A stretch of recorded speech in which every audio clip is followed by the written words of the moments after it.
bad ideas, and again, this ugly streak, Well, you look streak of anti-Semitism. Who's the most popular politician on the left? AOC? I don't know. One of, but who's Bernie? Bernie is yeah. Bernie is. I mean, he's not a capitalist. No, he's not, and he's also not president. He's not. But never would be. But neither is Mamdani. No, but he will. Trust me, he will be featured in the campaign commercials. But they're going to feature people. They boogeyman everybody. Yeah, but you don't have to boogeyman him. He does it to himself. Bill Maher is back with another unfiltered takedown, this time turning his focus on the Democrats and their rising star Zoran Mandani. In his latest monologue, Maher breaks down what he calls the growing cracks inside the DNC, warning that Mandani's brand of democratic socialism could drag the party into dangerous territory. It's blunt, it's sharp, and it's a wake-up call for where American politics might be headed next. Buckle up, this one cuts deep. To me, that there are two pillars that this country is founded on. One is democracy, and one is capitalism, free markets. And it seems like one party wants to get rid of one, and the other party wants to get rid of the other, right? The Republicans are not that, democracy is just not number one on their list. It just isn't. It isn't. It's behind Christianity and a few other things. And the Democrats, I mean, I read these 74% are for democratic socialism. Only 16% favor capitalism.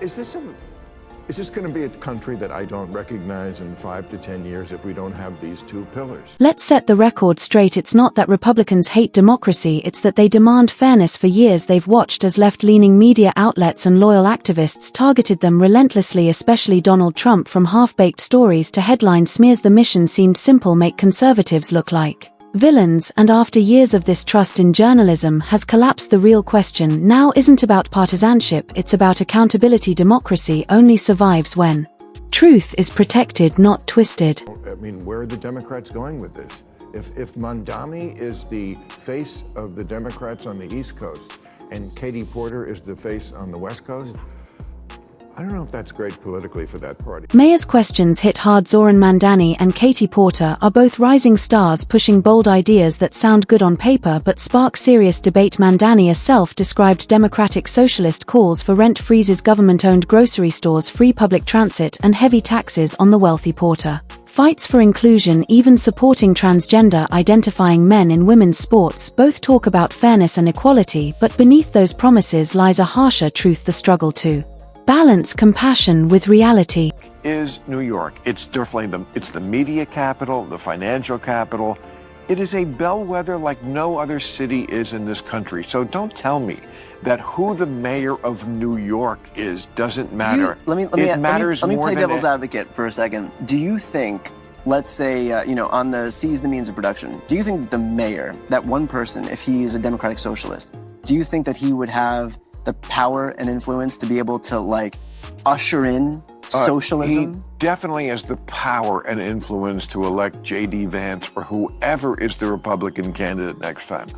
It is a walking commercial for the Republican Party nationally. I think the Republicans are going to... When you let the Democrat socialists, and now they're actually calling themselves socialists, when you let them take over a major American city, this is what you get. The state-run grocery stores, which work so well in Cuba and the Soviet Union and Venezuela. At the start, Maher warned that electing someone like Mandani could hand the White House straight to J.D. Vance or whoever the GOP runs, and his right voters know what happens when the pendulum swings too far left. The country snaps back hard. Maher's message is simple: if Democrats keep chasing the socialist dream, they'll lose the moderates and independents who decide elections. Mandani's rise isn't progress, it's a warning. Bad ideas, and again, this ugly streak. Well, streak of anti-Semitism. Who's the most popular politician on the left? AOC? I don't know. One of, but who's Bernie? Bernie is Bernie is. I mean, he's not a capitalist. No, he's not, and he's also not president. He's not. But never would be. But neither is Mamdani. No, but he will, trust me, he will be featured in the campaign commercials. But they're going to feature people. They boogeyman everybody. Yeah, but you don't have to boogeyman him. He does it to himself. The irony is Mandani's biggest enemy is himself. His socialist vision promises fairness for all but sparks fear of lost freedom and economic chaos. His fiery rhetoric and controversial posts about Israel have only deepened division. What wins applause from the far left alienates everyone else's perception. Is everything, and Mandani's image feels radical, risky, and disconnected from real life. But they'll do it regardless. Nancy Pelosi, Hillary Clinton, Gavin Newsom. Yeah, but they make anybody into boogeyman. It has. I think it was just have more weight when it's real.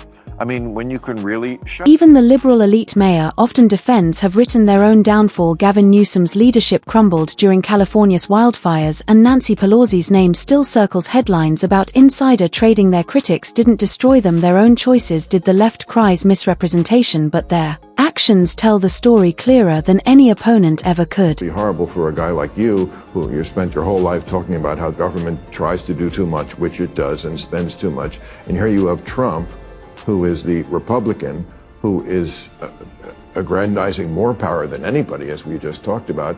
And on the other side, you have the guy running in New York, Mandani, right?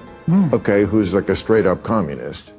I mean, he is. He talks about, the things that communists say. I mean, he wants free grocery stores, free buses. I want him to win. You want him to win? Yeah. Mandani's popularity among young Democrats is built on dreams, not experience. Many have never seen what socialism really brings to nations that tried it. From the Soviet Union to Venezuela, it starts with equality and ends with control, censorship, and collapse. Yet to a generation that sees capitalism as cold, socialism looks like compassion. What they don't see is the price that compassion demands: freedom itself. Every 20 years or so. Wait. We need Every 20 years or so, we need a conspicuous, confined experiment with socialism so we can crack it up again.